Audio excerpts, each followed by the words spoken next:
कुछ लोग वाल्मीकि तक पहुंचते कि रामायण वाल्मीकि रामायण बड़ी है, कुछ लोग अध्यात्म रामायण पे पहुंच जाते हैं कि नहीं अध्यात्म रामायण जो है वो वेद व्यास जी ने रची है, वो पहली है। और जो सामान्य जनमानस है वो तो तुलसीदास पे लग जाता है कि रामायण तो तुलसीदास ने लिखी है। लेकिन इनसे आगे भी हनुमान जी ने भी एक रामायण लिखी है, एक रामायण हनुमान जी ने भी रचना किया है। और इन सबसे आगे रची महेश जो भी हम बोलेंगे वो शास्त्र से प्रमाणित होगा, अपनी मर्जी से कुछ नहीं बोलते।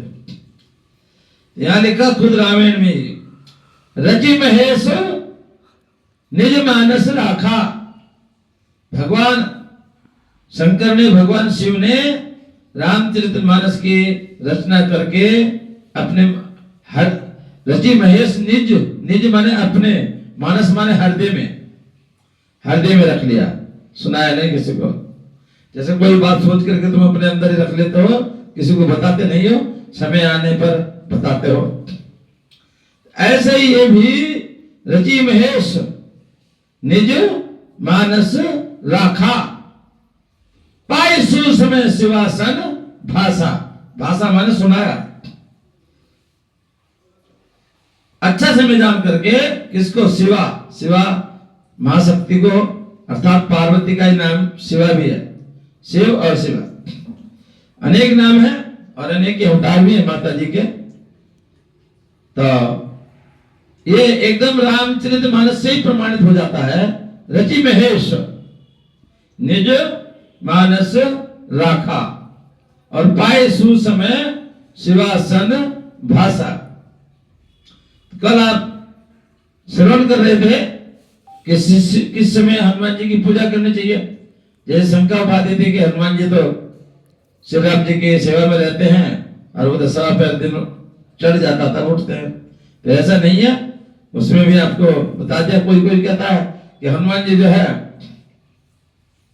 जब विभीषण से जो भी वार्तालाप था कल आपने सुना था, हनुमान जी ने स्वयं बताया कि हम ही कौन से उच्च कुल के हैं।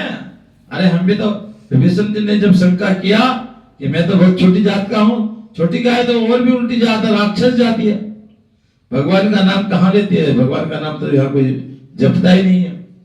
इस कुल में मैंने जन्म लिया है, क्या मेरे को कभी भगवान दर्शन देंगे? क्या मेरे ऊपर भगवान कभी कृपा करेंगे? तो हनुमान जी ने जब कहा प्रातः ले जो नाम हमारा, अर्थात सुबह सुबह जो हमारा नाम ले ले, ताने मिले ताही दिन आहारा, उसको पूरा दिन रोटी भी नहीं मिलती। ऐसे बोल दिया हनुमान जी ने, ऐसे समझा।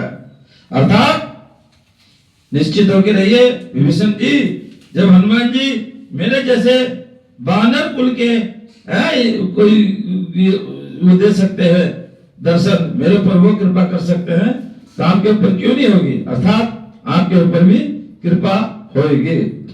अर्थात यह प्रश्न ये उठता है, ये प्रश्न किसने किया है कि शिव की पूजा करें या राम की पूजा करें या दोनों की पूजा करें? तो यहां पे कह रहे शंकर प्रिय मम द्रोही शिव द्रोही ममदास। श्री राम जी कहते हैं जो शंकर का प्रिय हो और मेरा द्रोही हो, या मेरे प्रिय हो और शिव का द्रोही हो, यानी एक का द्रोह करता हो, एक की बुराई करता हो, एक की बढ़ाई करता हो, तो यहां ऐसे समझना चाहिए। शंकर प्रिय मम द्रोही, शंकर की तो भक्ति करे और राम जी की बुराई करे, या राम जी की भक्ति करे और शंकर जी की बुराई करे। तो ऐसे में शंकर प्रिय मम द्रोही और शिव द्रोही ममदास, ते नर करे कल्प भर घोर नरक में उपवास। तो ऐसे मनुष्य, ऐसी आत्माएं घोर नरक में कल्प भर तक, एक कल्प तक वो घोर कलयुग में, घोर कल्प में, नरक में, घोर नरक। नरक में 16 प्रकार के, 20 प्रकार के ऐसे अलग अलग बताते हैं। तो ऐसे कि जो घोर नरक जो हमसा है उसमें वास करता है। 4 अरब 32 करोड़ वर्षों का एक कल्प होता है। 4 अरब 32 करोड़ वर्षों का एक कल्प होता है। और एक कल्प में 72, एक कल्प में 14 मनवंतर होते हैं। और एक मनवंतर में 72 चतुर्युगी होती है। और एक चतुर्युगी में कलयुग, द्वापर, त्रेता, सतयुग, ये चारों युग बार बार 72 बार जब निकल जाते हैं तभी एक चतुर्युगी पैदा जब पूरी होती है। तो इस तरह से कह रहे एक कल्प तक वो नरक में वास करता है। जो भी है तो शंकर जी का भगत बने और शिव जी का द्रोह करे। अर्थात आपको किसी की द्रोह नहीं करना, बुराई किसी की नहीं करना, और भक्त भजन चाहे जिसका करो, आपको ईश्वर की प्राप्ति हो जाएगी। इसी तरह से भगवान राम जी ने रामेश्वर में लिंग थापी विधिवती करी पूजा, शिव समान मोहि प्रिय नहीं दूजा। तो रामेश्वर में लंका पर चढ़ाई करने से पहले भगवान श्री राम जी ने शिव जी की स्थापना किया, शिवलिंग की स्थापना किया। और रामेश्वरम के नाम से आज भी जाना जाता है। वो हम भी वहां जल चढ़ाने गए। वहां एक ये भी साथ साथ वरदान दिया था, जो गंगा जल आन चढ़ाई तो उन्हें सायुज्य मुक्ति पाई। और जो यहाँ पे आकर के जल चढ़ा देगा उसको निश्चित ही मोक्ष प्राप्त हो जाएगा। हमारे दिल में भी ये बात बैठी हुई थी। हमको रामायण पढ़ते पढ़ते ये बात बैठ गई थी कि एक बार जल चढ़ाना जरूर है, और मुक्ति हो ना हो, ऐसे तो भगवान की कृपा से हमको लगता है मुक्ति हो ही जाएगी। और आजकल तो मोबाइल का जमाना है। मोबाइल में गूगल पे लगभग बहुत कुछ प्रश्नों के उत्तर मिलते हैं। तो हम भी उसमें देखते हैं, यदि किसी की जीवन रेखा अंत में जाके दोमुखी हो जाए, तो ऐसा गूगल में बताते हैं, तो उसकी निश्चित ही मोक्ष हो जाता है। किसी भी मनुष्य की, हम थोड़ा 36 साल से रेखा भी, ज्योतिष भी पढ़ते हैं, हस्तरेखा वाली, तो उसमें ऐसा बताया गया है कि यदि किसी मनुष्य की जीवन रेखा अंत समय में दोमुखी हो जाए तो उसका निश्चित ही मोक्ष हो जाएगा। शंकर प्रिय मम द्रोही शिव द्रोही मम दास, ते नर करहि कल्प भरी घोर नरक में वास। जे रामेश्वर दर्शन करहि ते तन तजे मम लोक सिधरहि।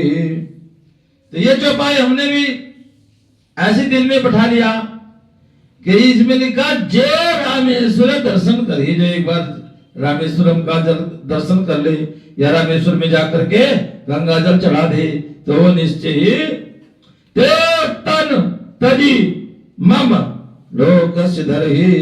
तो वो प्राण त्यागने के बाद, शरीर छोड़ने के बाद कहा, मेरे धाम, कौन सा, ममे वांसे जीव लोके जीव भूते सनातन मनोष्ठानी इंद्रियानि प्रकृति स्थानी कर्षति न तदय भाष्यतो सूर्यो न शशांको न पावका यद गत्वा न निवर्तन्ते तद्धाम परम मम। यह भगवान श्री राम जी कह रहे हैं, वो निश्चित ही फिर अंत समय में मोक्ष प्राप्त कर लेता है, मुक्ति प्राप्त कर लेता है। कौन? जो रामेश्वर दर्शन करे ते तन तजे मम लोक सिधरहि। आगे कह रहे, और जो गंगा जल आन चढ़ाए सोनर सायुज्य मुक्ति पाए। जो भी रामेश्वर में आकर के गंगा जल चढ़ा देता है उसको निश्चय ही मुक्ति प्राप्त हो जाती है। होई अकाम जो छल तजिसे ही भक्ति मुहूर्ते शंकर देही। बड़ी सुनने की बात है, ध्यान से। होई अकाम, कोई कामना नहीं रखे, इच्छा नहीं रखे, कोई छल कपट भी नहीं करे, और उसके बाद जब सेवा करे, अर्थात शिव जी को जल चढ़ा दो, जो भी पूजा पाठ है, से माने भगवान शिव की पूजा करे तो भक्ति मोर दे शंकर दे, तो उसको मेरी भक्ति भगवान शंकर जी ही देते हैं। मम कृत से तुझो दर्शन करे, सो बिन श्रम भव सागर तरही। और जो या रामेश्वरम में आकर के है सेतु, अब सेतु तो दिखाई देता नहीं है, लेकिन बड़े बड़ा ध्यान हुआ उस पर वैज्ञानिकों ने भी करा है। तो कह रहे जो यहाँ का दर्शन करेगा सो बिन श्रम भव सागर तरही, वो सभी कुछ त्याग करके भव सागर से पार हो जाएगा। राम बचन सबकी जिए भाई, मुनि भर निज निज आश्रम आए। गिरजा रघुपति किए रीति, संत करे प्रणत पर प्रीति। बांधा से तो नील नर नागर, राम कृपा जसु भय उजागर। अब इसमें एक और मजे की बात है, दो ऋषियों का श्राप लगा हुआ था नल नील को कि जहां भी पत्थर डालोगे वो सब पानी में तैर जाएगा, और उसी के उस श्राप के कारण ही नल नील के हाथ से जो भी पत्थर थे पानी में डालते थे तो वो तैर जाते थे। ऐसा रामायण में वर्णन आया कि उन्होंने वो सेतु बांधा अर्थात पुल बनाया। लेकिन यहां पता क्या कह रहे हैं, श्री रघुवीर प्रताप दे, श्री रघुवीर प्रताप दे, सिंधु तरे पाषाण, ते मति मन जय राम तजे, भजे जाहि प्रभुवान। या उसका अर्थ ही बदल दिया, व्याख्या ही बदल दिया। कह रहे भगवान श्री राम की कृपा से पत्थर तैरे। अब भगवान श्री राम की कृपा से पत्थर तैरे हैं या ऋषि के श्राप से पत्थर तैरे हैं? तैरे तो जरूर है, और वहां पुल भी बना है। तो यहाँ पे लिखते हैं क्या, श्री रघुवीर प्रताप ते, सिंधु तरे पाषाण। ये बात याद भी रखना, आपका जो पुण्य है, आपका जो 100 जन्म का संस्कार, पुण्य पाप और पुण्य दोनों साथ साथ चलते रहते हैं जीव के साथ में। ऐसा विद्वानों का विचार है, ऐसा विद्वानों का मत है कि 100 जन्म के जो हमारे पुण्य होते हैं या पाप होते हैं, संस्कार रूप में, बीज रूप में साथ साथ चलते रहते हैं। इसी तरह समय में प्रकट होकर के वो फल भी देते रहते हैं। तो यह भी यही कह रहे हैं, श्री रघुवीर प्रताप ते, सिंधु तरे पाषाण, ते मति मंद जय राम तजी, भजई जाई प्रभु आन। वो कह रहा वे मूर्ख हैं जो भगवान श्री राम को छोड़ करके दूसरे किसी को भजते हैं, अर्थात उनको भजना चाहिए। तो सभी, जहां तक मैं समझता हूं, सभी को शंका का समाधान समझ में आ गया होगा। क्या, शंकर विमुख भक्ति चह मोरी, सोनार की मोड़ मति तोरी। स्वयं भगवान श्री राम जी कह रहे हैं जो शंकर से विमुख होकर के मेरी भक्ति चाहता है वो मनुष्य की मति माने अकल, उसकी जो अकल है बहुत थोड़ी है, छोटी है। अर्थात यानी भगवान शंकर के विमुख होकर के कोई भी राम की भक्ति नहीं कर सकता, करता भी है तो वो लगेगी नहीं, उल्टा नरक में जाएगा। ऐसा मैंने कहा, रामायण में लिखा है। तो इन्हीं शब्दों के साथ आज का सत्संग संपूर्ण। आकाशाय पतितोयम